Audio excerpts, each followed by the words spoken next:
너무 멀잖아요. 가까운 데를 찾다 보니까 여기 조선이라는 땅이 있네? 근데 조선 땅에서도 농사 지을 수 있는 땅은 벼농사를 져야 되니까 농사가 안 되는 곳. 그런데 어디예요? 함경도. 그렇죠. 북한 땅. 이런 데다가 막 중화학공업단지를 다 집어넣는 거예요. 그럼 이제 전기가 필요하니까 수력발전시설을 다 집어넣는 거예요.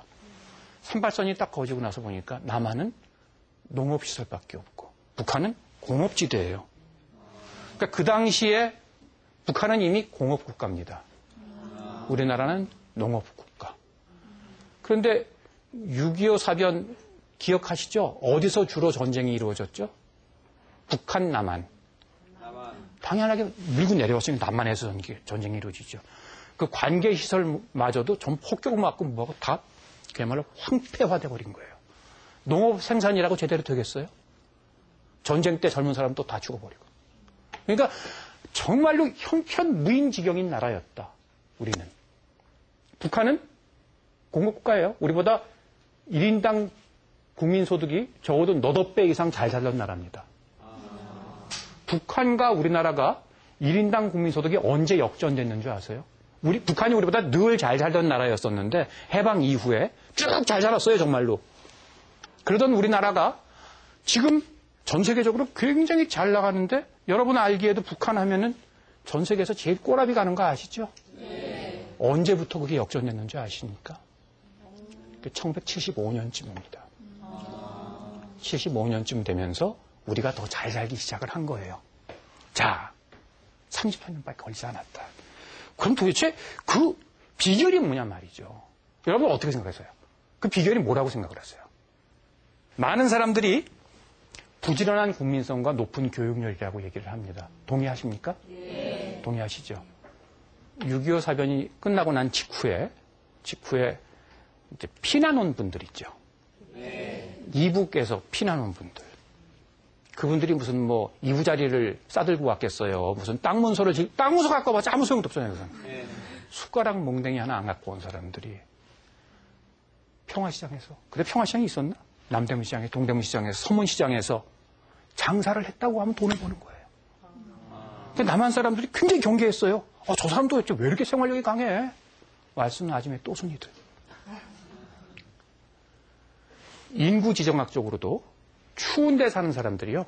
따뜻한 데 사는 사람들보다 더 부지런해야 살아날 수 있대요. 그렇지 않겠어요? 그럼 남한과 북한을 비교했을 적에 남한 사람만 부지런한가요? 북한 사람도 우리 국민도 아니죠. 그렇죠? 더더군다나 유교 문화권이라는 나라들이 우리나라, 북한, 일본, 중국, 대만, 싱가포르, 홍콩, 베트남 이런 나라들이 유교 문화권이거든요. 유교 문화권에서는 교육만이 신분 상승의 탈출구가 될 수 있어요. 그렇게들 다들 알고 있는 거예요. 북한이라고 다를 게 없어요. 북한 사람들도 교육시키려고 무지하게 애를 많이 씁니다. 부지런한 국민성과 높은 교육열은 남북한 간에 차이가 있을 리가 없어요. 그런데 남한은 이게 잘 살게 됐고 북한은 이렇게 못 살게 됐다. 그러니까 이제 많은 사람들이 체제의 수월성을 얘기합니다. 우리는 자본주의 체제를 했기 때문에 잘 살았고 북한은 공산주의 체제를 했기 때문에 망했다. 중국은요? 중국은 공산주의 아닌가요? 베트남은요? 베트남 공산주의 아닌가요? 여러분 필리핀 얘기해서 안 됐습니다만은 1970년대 제2차 경제개발 5개년 계획을 할 때 경제개발 5개년 계획 서문을 보면은 이제 그 당시 박정희 대통령이 거기 사인을 하죠. 사인을 한 그 서문 위를 쳐다보면은요. 여러분들이 정부를 믿고 잘 따라와 주면 우리도 필리핀처럼 잘 살 수 있습니다. 필리핀 무지하게 잘 사는 나라였다고 우리는 생각했던 거예요. 마닐라 신사 굉장히 부러워했습니다. 필리핀 국립대학 갔다 오면은요, 미국 유학 갔다 온 거랑 똑같았어요. 그랬던 필리핀, 아시아에서 가장 먼저 자본주의 했다 그런 나라가 지금 어떤 시기죠? 지금도 그렇게 잘 살고 있나요? 아니요. 체제 갖고 얘기하기는 굉장히 어렵다. 그럼 비결이 뭐였느냐? 거기서 이제 나온 것이 바로 시장이 제대로 작동을 했느냐. 그러니까 우리는 수출만이 살 길이다 해서 수출을 전력 투구를 했습니다. 그런데 수출은 어디다 하는 거죠? 우리만 그냥 난 수출할래. 마음 먹으니까 수출이 되는 거죠. 그렇죠? 수출하려면요. 이 물건을 만들어 팔았을 때 저쪽 사람들이 살 것인가에 대한 고려가 없으면 안 됩니다. 그렇죠? 시장의 반응을 먼저 생각을 해야죠. 그러니까 그 당시에는 우리가 너무 못 먹고 못 사는 나라였기 때문에 우리나라 사람들이 물건을 사주길 기다리기에는 너무도 마음이 조급해요. 그렇게 기다리면은 성장하는데 너무 긴 시간이 필요해요. 그러니까 이 성장을 압축시키기 위해서, 단축시키기 위해서 세계 시장을 바라봤던 겁니다. 그때 세계 시장을 바라볼 때 물론 정책을 한 정부도 성공을 했고 그 정책에 따라갔던 기업들도 성공을 했지만 그 기업의 노동력을 제공하고 그리고 그 기업이 만든 물건을 사주고 더 나아가서 그 기업이 공장을 세울 수 있도록 나라가 고속도로를 놓을 수 있도록 그 자본을 만들어준 사람들은 우리 국민 개개인이었다는 얘기죠. 다시 말씀드리면은 가게라는 것은 집집마다의 경제를 얘기하거든요.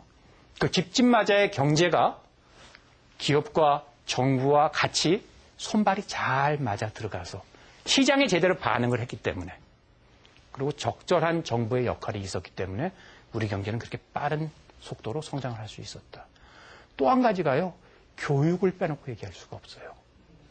우리가 흔히 잘 훈련받은, 잘 교육된 인력 자원이 있었기 때문에 성장에 성공할 수 있다는 얘기를 많이 하거든요. 그때 잘 훈련된, 교육된 인력이라는 것은요. 대학 나온 사람을 얘기하는 것이 아니었었어요. 그렇게 못 먹고 못 사던 나라가 심지어는요. 정부 예산의 전부 대부분은 뭘로 운영을 해야 됩니까? 정부는 어디서 돈을 벌어들일 수 있어요? 세금이죠. 또 세금으로 운영을 해야 되는데 아니 먹고 죽을래도 돈이 없는데 무슨 세금을 내요? 그러니까 정부가 재정의 한 절반 정도를요. 외국에서 원조해준 돈 갖고 충당을 했어요. 그걸 가지고 대충자금이라고 합니다. 그냥 대충 살았다는 게 아니라 대신 충당했다. 대충자금이 절반 정도 정부 예산에. 그렇게 못 먹고 못 살던 나라가요. 국민교육을 해요. 초등학교, 국민학교를 의무교육화합니다. 그 대단한 노력입니다. 그러니까 우리가 흔히 무슨 어떤 특정한 대통령이 우리 경제를 이만큼 끌어왔다고 얘기하기 쉽지만 사실은 그것만이 아닙니다. 초대 대통령 이승만 대통령 때부터 시작을 해서 노무현 대통령이 이렇게까지 그 사람들이 다 그 자리에서 자기가 할 몫을 했기 때문에 우리 지금 이 자리에 와 있는 거예요. 어떤 때는